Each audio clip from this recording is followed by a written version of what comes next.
सफलता का असली राज, फोकस और कंसिस्टेंसी। सफलता एक सपना है जिसे हर इंसान देखता है, लेकिन कुछ ही लोग उस सपने को हकीकत में बदल पाते हैं। क्या आपने कभी सोचा है कि ऐसा क्यों होता है? क्या वजह है कि कुछ लोग बड़ी बड़ी मुश्किलों के बावजूद सफलता पा लेते हैं और कुछ लोग साधन होने के बावजूद पीछे रह जाते हैं? इसका जवाब है फोकस और कंसिस्टेंसी।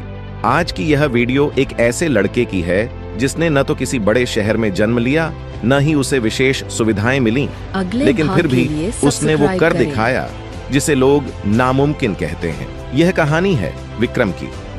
उत्तर प्रदेश के एक छोटे से गांव नवगांव में विक्रम नाम का एक लड़का रहता था। उसका परिवार बहुत ही साधारण था। पिता खेतों में मजदूरी करते थे और माँ घर घर जाकर काम करती थी। गरीबी उनके घर की पहचान बन चुकी थी, लेकिन विक्रम के अंदर कुछ खास था। वो बड़ा सपना देखने की हिम्मत रखता था। जब भी लोग पूछते बड़े होकर क्या बनेगा, विक्रम बड़े आत्मविश्वास से कहता, मैं एक दिन बहुत बड़ा आदमी बनूंगा, ऐसा कि मेरा गांव मुझ पर गर्व करेगा। लोग हंसते थे, ताने मारते थे। सपनों से पेट नहीं भरता बेटा, खेतों में काम कर, वही तेरा भविष्य है। पर विक्रम की आंखों में चमक थी और दिल में आग। विक्रम पढ़ाई में तेज था। उसके पास महंगी किताबें नहीं थीं, लेकिन वो लाइब्रेरी में घंटों बैठकर पढ़ता था। उसके पास स्मार्टफोन नहीं था, लेकिन वह गांव के स्कूल में इंटरनेट की सुविधा मिलने पर वहां जाकर ज्ञान हासिल करता। उसने एक कॉपी बनाई थी जिसके पहले पन्ने पर लिखा था, हर दिन लक्ष्य के लिए कुछ करो, भले छोटा ही सही, पर रुको मत। विक्रम डिस्ट्रैक्शन से दूर रहता,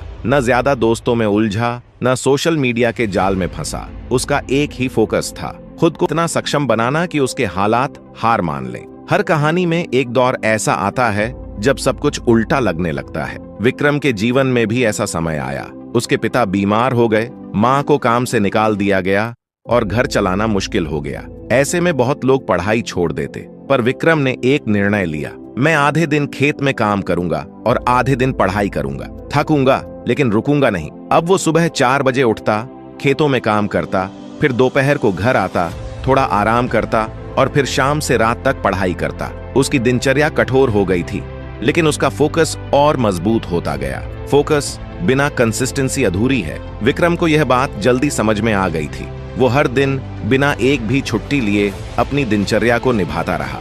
जब उसके दोस्तों की छुट्टियां होती थीं, वो पढ़ता था। जब मौसम खराब होता था तो भी वो खेत में काम करता और फिर पढ़ाई भी। उसके घर में जब बिजली नहीं होती थी, वो लालटेन जलाकर पढ़ता था। जब किताबें नहीं होती थीं, तो वो दूसरों से उधार लेता था या खुद नोट्स बनाता था। उसने एक मंत्र अपनाया था, हर दिन थोड़ा आगे बढ़ो, चाहे 10 पंक्तियां ही क्यों न पढ़ पाए, पर हर दिन कुछ न कुछ नया सीखे। धीरे धीरे उसकी मेहनत रंग लाने लगी। उसने बोर्ड परीक्षा में जिले में टॉप किया। यह खबर जब गांव के लोगों को मिली, तो वही लोग जो उसे ताना मारते थे अब तालियां बजा रहे थे। सरकार की स्कॉलरशिप से उसे लखनऊ के एक अच्छे कॉलेज में दाखिला मिल गया।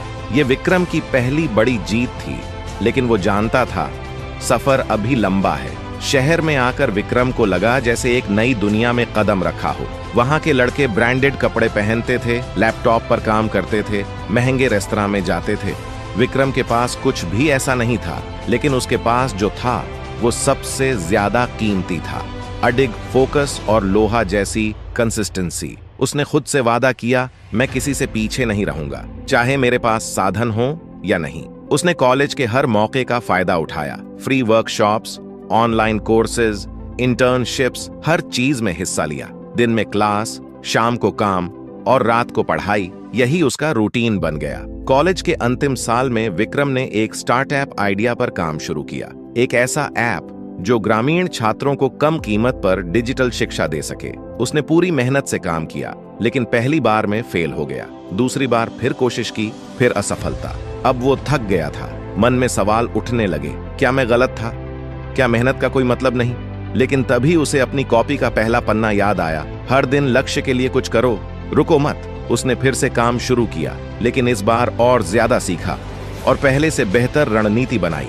तीसरी बार में उसका ऐप चल पड़ा। शुरुआत धीमी थी, लेकिन ग्रामीण इलाकों में उसका नाम फैलने लगा। कुछ ही वर्षों में विक्रम का स्टार्टअप देश के कई राज्यों में फैल गया। उसका नाम समाचार पत्रों में आने लगा। उसे सरकार और निजी संस्थाओं से पुरस्कार मिले। अब विक्रम उन छात्रों को फ्री कोचिंग देने लगा जो उसकी तरह साधनों की कमी से जूझते थे।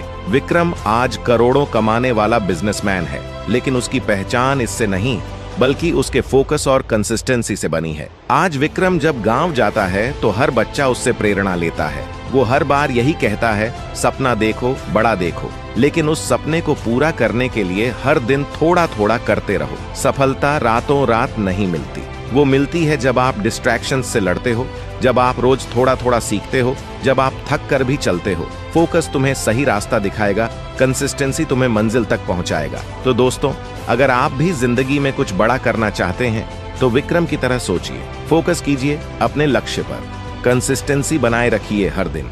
जीवन में बदलाव लाने के लिए अपनी सोच बदलें। अमित एक छोटे शहर में रहने वाला एक साधारण युवक था। वह हर दिन एक ही तरह की जिंदगी जी रहा था, घर से ऑफिस, ऑफिस से घर। उसे हमेशा लगता था कि उसकी जिंदगी में कोई एक्साइटमेंट नहीं है, कोई खास बदलाव नहीं हो रहा। वह अक्सर शिकायत करता कि उसकी किस्मत ही खराब है, जबकि उसके दोस्त तरक्की कर रहे थे। एक दिन ऑफिस से लौटते समय उसकी मुलाकात एक बुजुर्ग व्यक्ति से हुई जो पार्क में बैठकर किताब पढ़ रहे थे। अमित ने देखा कि वे बहुत शांत और प्रसन्न दिख रहे थे। उत्सुकता में उसने उनसे पूछ लिया, दादाजी, आप हमेशा इतने खुश कैसे रहते हैं? मेरी जिंदगी में तो कुछ भी अच्छा नहीं हो रहा। बुजुर्ग मुस्कुराए और बोले, बेटा, क्या तुमने कभी सोचा है कि तुम्हारी जिंदगी में बदलाव क्यों नहीं आ रहा? अमित ने नकारात्मक स्वर में कहा, क्योंकि मेरी किस्मत खराब है। मैं मेहनत तो करता हूँ लेकिन कुछ अच्छा नहीं होता। बुजुर्ग व्यक्ति हंसे और बोले, असल में तुम्हारी सोच ही तुम्हारी सबसे बड़ी रुकावट है। जब तक तुम यह मानते रहोगे कि तुम्हारी किस्मत खराब है, तब तक कुछ भी अच्छा नहीं होगा। बदलाव लाने के लिए सबसे पहले अपनी सोच बदलनी होगी। अमित थोड़ा परेशान हुआ और पूछा, तो क्या सिर्फ सोच बदलने से मेरी जिंदगी बदल जाएगी? बुजुर्ग ने एक छोटा सा प्रयोग करने को कहा। हर सुबह उठकर खुद से कहो, मैं सक्षम हूँ, मैं खुश हूँ, मैं सफल हूँ, और दिन भर किसी भी चीज की शिकायत मत करो, बस अच्छे अवसरों पर ध्यान दो। अमित को यह अजीब तो लगा, लेकिन उसने सोचा कि कोशिश करने में क्या नुकसान है। अगले दिन से ही अमित ने इस नियम को अपनाना शुरू कर दिया। उसने शिकायत करना बंद किया और छोटी छोटी चीजों में खुशियां ढूंढनी शुरू कर दी। ऑफिस में भी वह पहले की तरह सिर्फ काम खत्म करने के लिए काम नहीं कर रहा था, बल्कि वह नई चीजें सीखने की कोशिश कर रहा था। धीरे धीरे उसके साथियों और बॉस ने भी उसकी मेहनत को नोटिस करना शुरू कर दिया। कुछ महीनों बाद अमित को ऑफिस में एक बड़ा प्रोजेक्ट मिला। पहले तो उसे डर लगा, लेकिन फिर उसने खुद से कहा, मैं सक्षम हूँ, मैं इसे कर सकता हूँ। उसने पूरी मेहनत और आत्मविश्वास के साथ काम किया। नतीजा यह हुआ कि प्रोजेक्ट सफल रहा और उसे प्रमोशन भी मिल गया। अमित को अब समझ आ चुका था कि बदलाव बाहर से नहीं बल्कि अंदर से आता है। जब उसने अपनी सोच बदली तो उसकी जिंदगी भी बदल गई। अगर हम भी अपने जीवन में बदलाव लाना चाहते हैं तो सबसे पहले अपनी सोच को सकारात्मक बनाना होगा। जो लोग सिर्फ किस्मत को दोष देते रहते हैं वे कभी आगे नहीं बढ़ सकते, लेकिन जो अपनी सोच और नजरिए को बदलते हैं उनके लिए सफलता के दरवाजे खुल जाते हैं। इसलिए सोच बदलिए, जीवन बदलिए।